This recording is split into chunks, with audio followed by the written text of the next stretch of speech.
Muchas gracias, hermano. Me siento muy honrada, en verdad no me esperaba, ¿verdad? Esto es como tirar una alfombra, así, cuando los concursos de belleza. No estoy acostumbrada a ello, pero sí es la primera vez que desde este púlpito, ¿verdad?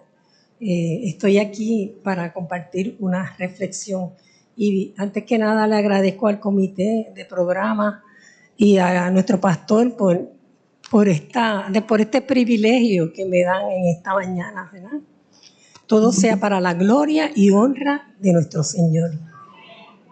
En esta mañana, el tema de nuestro mes es Arrojemos las redes misioneras. Y les voy a pedir al que pueda estar de pies. Vamos a estar basando nuestra reflexión en el capítulo 4 del libro de San Juan. En esta ocasión, como es bastante largo el capítulo, solo vamos a estar leyendo hasta el versículo 10. Y dice así, en el nombre del Padre, del Hijo y del Espíritu Santo. Jesús y la mujer samaritana. Cuando pues el Señor entendió que los fariseos habían oído decir, Jesús hace y bautiza más discípulos que Juan, aunque Jesús no bautizaba, sino sus discípulos. Salió de Judea y se fue otra vez a Galilea, y le era necesario pasar por Samaria.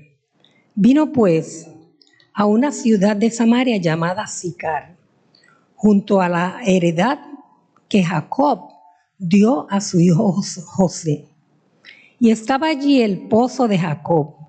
Entonces Jesús, cansado del camino, se sentó así junto al pozo. Era como la hora sexta.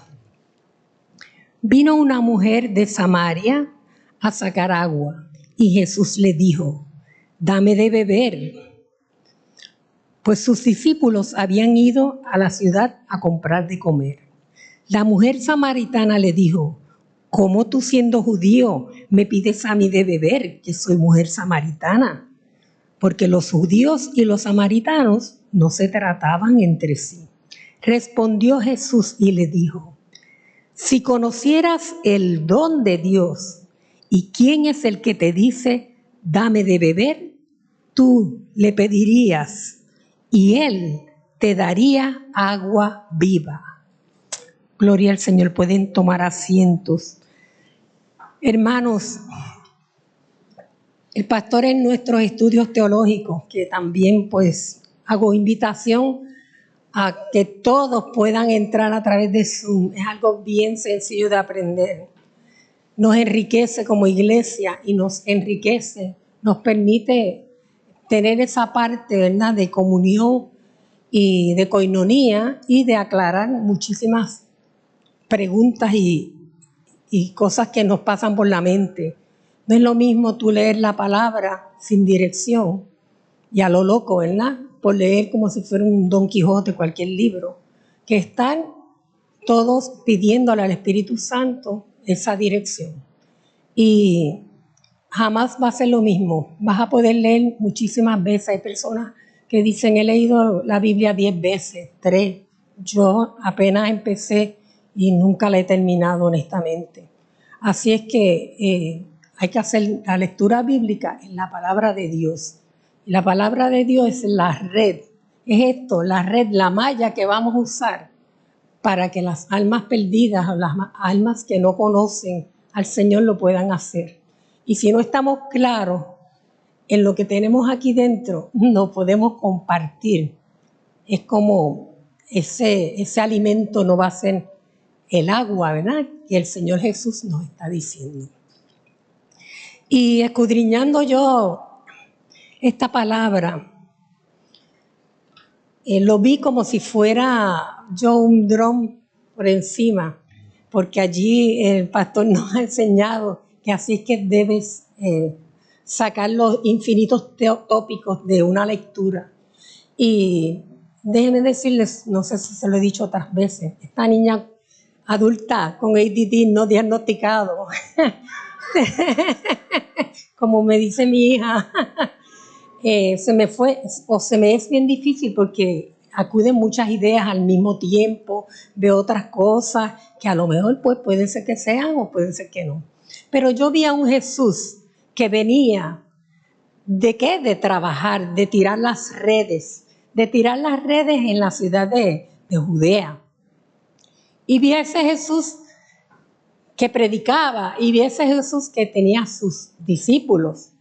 Y vi allí también personas, judíos, que estaban tratando, como decimos nosotros, de hacerle la camita, ¿verdad?, a Jesús hacía tiempo.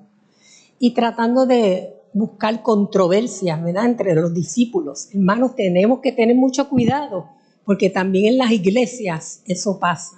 No crea que todo el que viene aquí viene forrado o lleno del Espíritu Santo.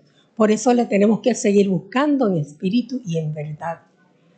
Y aquellos discípulos, los judíos, muchos de ellos le decían como tirando cizaña entre ellos mismos. Mira, le dijeron a Juan, aquel que tú bautizaste al otro lado del Jordán, ese tiene otros discípulos y está bautizando muchísima gente y predicando. Él le querían hacer entender, como sembrar esa cizaña de la envidia, del coraje, porque hay mucha gente que no les gusta que uno haga lo mismo que ellos. Pero el Espíritu Santo estaba dentro de Juan y pudo darle un stop a eso. Y pudo decir que él quería menguar para que creciera dentro de él el Señor. Y así mismo tenemos que ser cada uno de nosotros. Ese Jesús entendió que debía salir de allí y dirigirse nuevamente a la ciudad de Galilea. Si ustedes han notado o han visto alguna vez, por curiosidad, el mapa, ¿verdad?, de estas áreas de la antigua Palestina, ¿verdad? Si notan, la parte de abajo, al sur, básicamente, nos va a quedar la ciudad de Judea.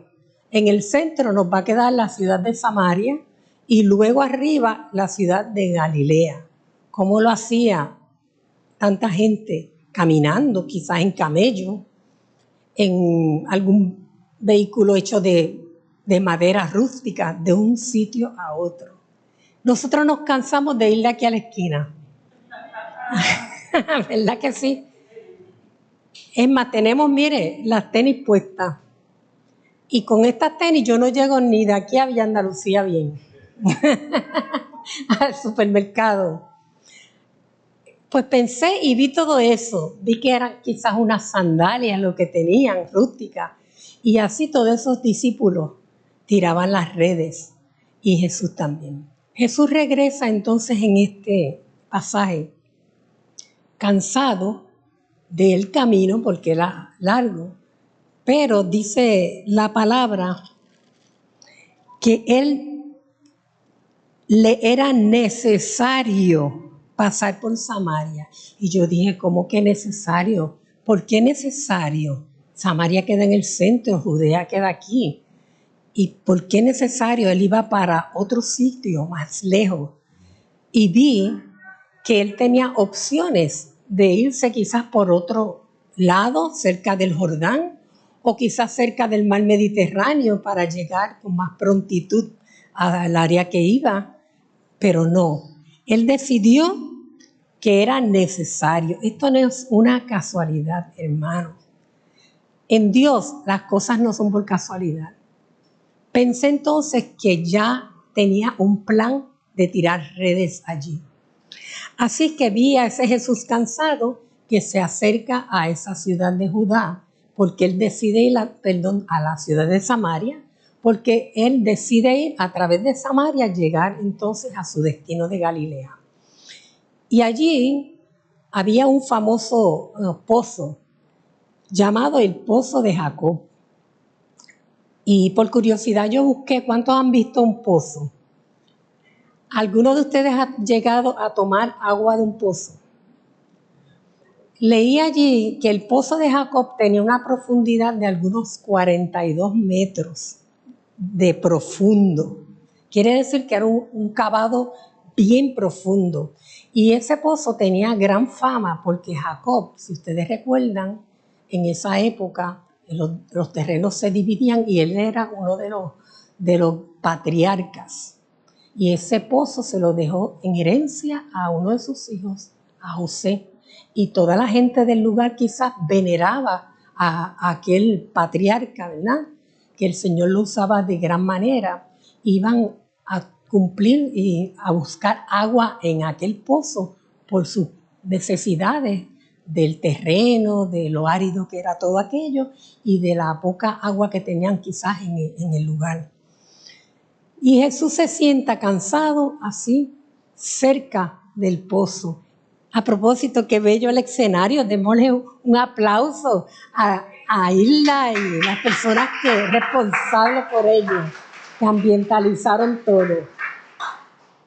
Me imaginé a ese Jesús sentado cerca del pozo, sudado, con los pies medio adoloridos, y se sienta cerca del pozo, pero no está tomando agua.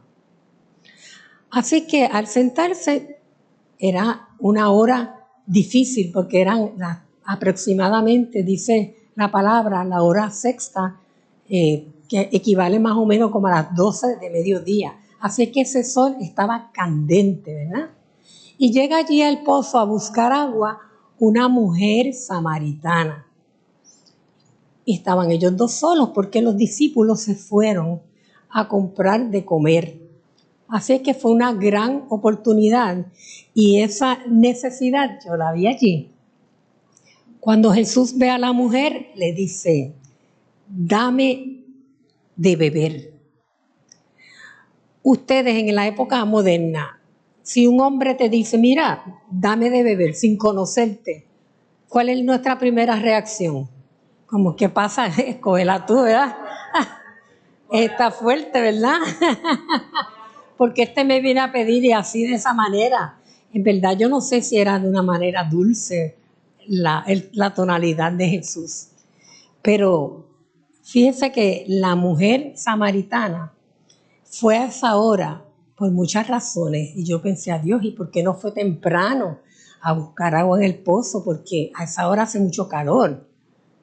Pensé, bueno, quizás es porque no hay casi nadie a esa hora. Y precisamente vamos a descubrir en parte de los eventos, ¿verdad?, que esta señora tenía una pobre reputación.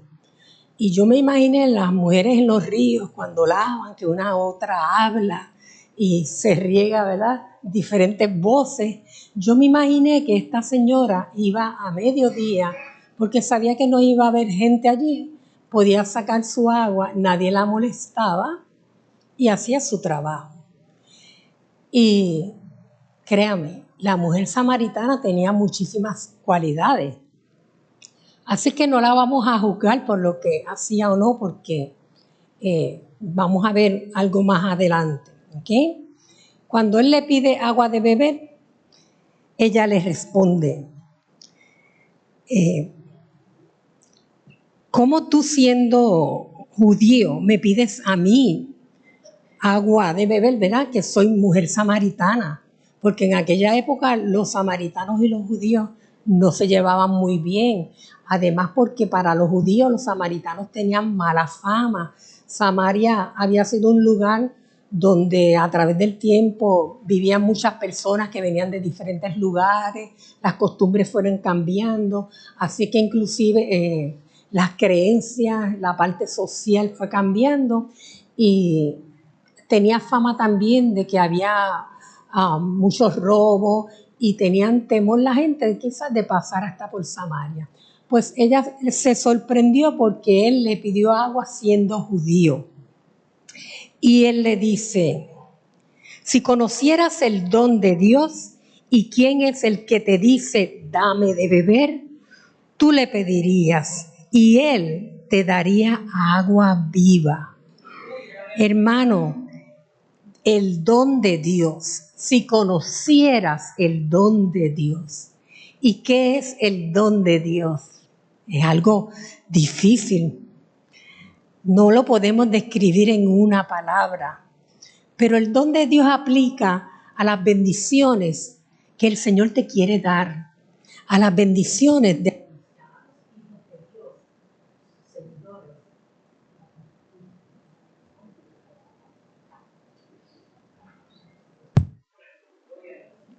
Gloria a Dios. Sus seguidores, Dios le da la bendición a través del Espíritu.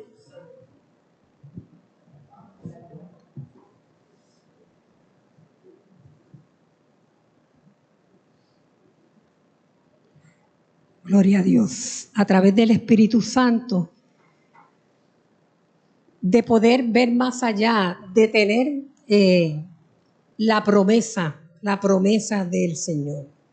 Y entonces tenemos aquí esta mujer que quizás anteriormente yo no la esperaba tan responsiva.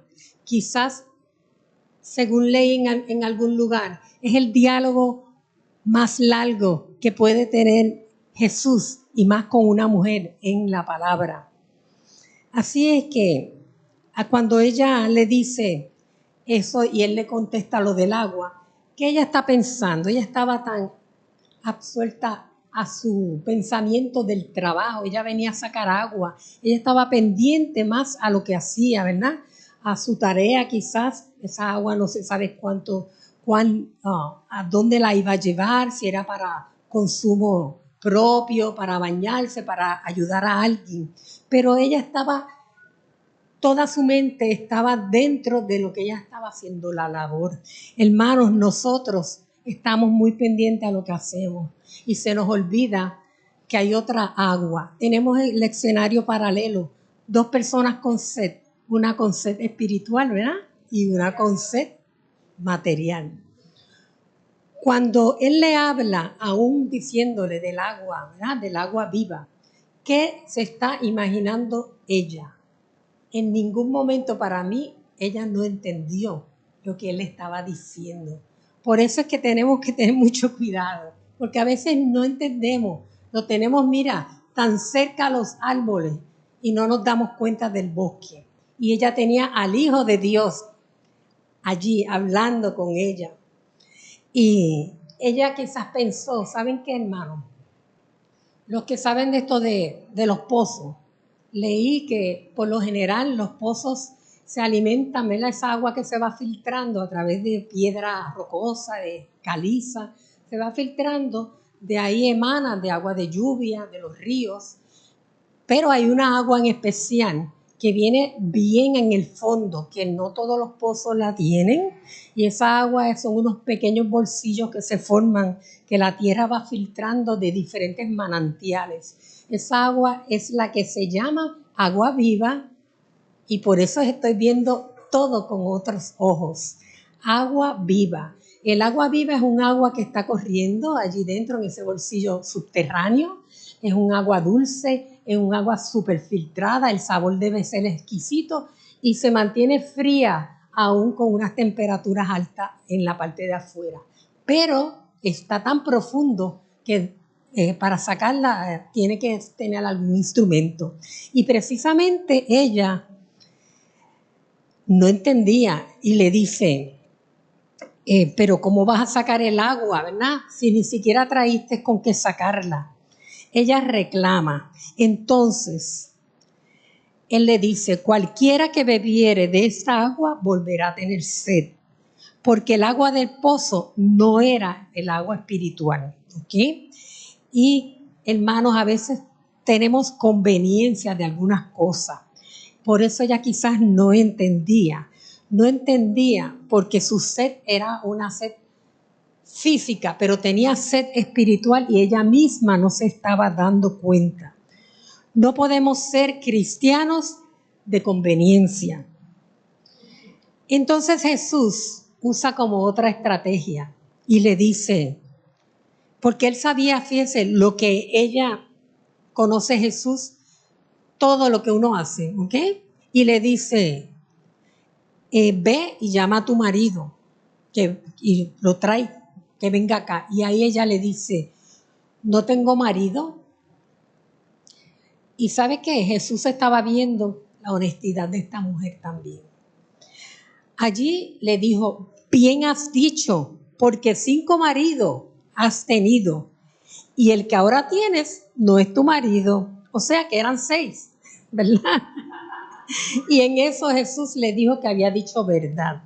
Jesús reconoce su honestidad. Y quizás por eso era que ella tenía mala reputación, aunque no sabemos si era que era viuda. Pudieron haberse muerto todos esos maridos, ¿verdad? No sabemos nada de eso. Así que no podemos juzgar. Ella ahí como que algo, como le tocó tan de cerca, se impresionó, ¿verdad? Y le dijo, wow, en resumida cuenta, me parece que tú eres profeta, porque en esa época los profetas eran los enviados de Dios, los que tenían predicciones, revelaban cosas. Y este hombre que ella no conocía le dijo todo sobre ella. Estaría bien asustada, ¿verdad? Wow, ¿cómo él puede hacer esto? Y fíjese que ahí ella entra de nuevo y como que le reclama y le dice que cuando venga el Mesías, pues es que le va a explicar, va a entender muchas cosas. Así es que su creencia religiosa también era en parte, ¿verdad? Como esos judíos ortodoxos que pensaban que Jesucristo no había llegado todavía, ¿verdad? O lo esperaban como un rey con corona y brillo y todas esas cosas. Y allí ella le dice, le dice, pero mis antepasados aquí en este monte que tenemos, era que esperábamos la bendición y adorábamos a Dios. Y otros dicen que es en Jerusalén. Ahí tenemos que hoy día tenemos esa visión religiosa. Mucha gente pelean por religiones y no se dan cuenta que es un solo Dios, ¿ok? Así es que sí hay que buscar en espíritu y en verdad. Y ahí volvemos a tener la conciencia, ¿verdad? Si conocieras el don de Dios, y Él le dice, fuera de metáforas, fuera de quizás alucinaciones a otras cosas para que ella entendiera, porque ella no entendía hasta ahora, no entendía. Él le dijo, yo soy el que habla contigo. Yo soy el que habla contigo. Y en esto ella se bloquearía así delante de él, ¿verdad? Porque esa fuente de agua viva que él le ofrece, ahí ella se da cuenta que quizás no era aquella fuente que ella estaba viendo. Y entonces ella, que tenía su cántaro quizás lleno allí, ella decide, por el Espíritu Santo, se fue porque los discípulos venían y se fue a la ciudad a anunciar que allí un hombre vino a decirle toda su vida y que ella pensaba, caramba, sería profeta, a lo mejor este es el Mesías, el Cristo. Quizás el Cristo está allí. Fíjense que a veces eso nos pasa, no importa sea hombre o mujer, que no vemos las cosas y Él está allí. Pero sí hizo algo grandioso, sin saberlo. Esa mujer tiró, miren, las redes. A eso es lo que nos manda el Señor. Ella tiró las redes sin importarle, fue a la ciudad, habló con todos esos hombres y fíjense cómo cierra el capítulo, nos dice. Entonces vinieron los samaritanos a él y le rogaron que se quedase con ellos, y se quedó allí 2 días, y creyeron muchos más por la palabra de él, y decían a la mujer, ya no creemos solamente por tu dicho, porque nosotros mismos hemos oído y sabemos que verdaderamente este es el Salvador del mundo, el Cristo. Gloria a Dios. Hermanas y hermanos, el Señor nos usa de manera especial, a veces sin darnos cuenta. Y nos invita a todos a seguir la misión, a tirar las redes. Y los que han visto, los que son pescadores, que saben del mar, han visto que cuando los pescadores traen esas mallas, estas redes llenas de peces, allí no está seleccionado ya el pescado, ¿ok? Quiere decir que usted va a tirar en el nombre del Señor y del Espíritu Santo la palabra, la red, y allí van a caer muchísimos peces que vienen siendo las personas. Pueden ser pequeños, algunos de ellos se escapan a través de los rotitos. Pero la palabra de Dios nunca llega vacía. Hasta puede traer hasta una almeja, cualquier otra cosa. Va a traernos siempre algo. En esta mañana piense, y les voy a dejar con este último. Lo que pensé fue, las redes vienen llenas. Quien escoge el fruto del mar o el fruto del ser humano es el Señor. Quien nos adjudica talentos, el don es el Señor. Nos tenemos que usar. Y allí nos clasifica. Y cada pescadito de allí va a servir para algo, ¿ok? Y recuerde que la única red que te atrapa para salvarte la vida es la red de la palabra del Señor. Muchas gracias por esta gran oportunidad y que siga la bendición para obra del Señor.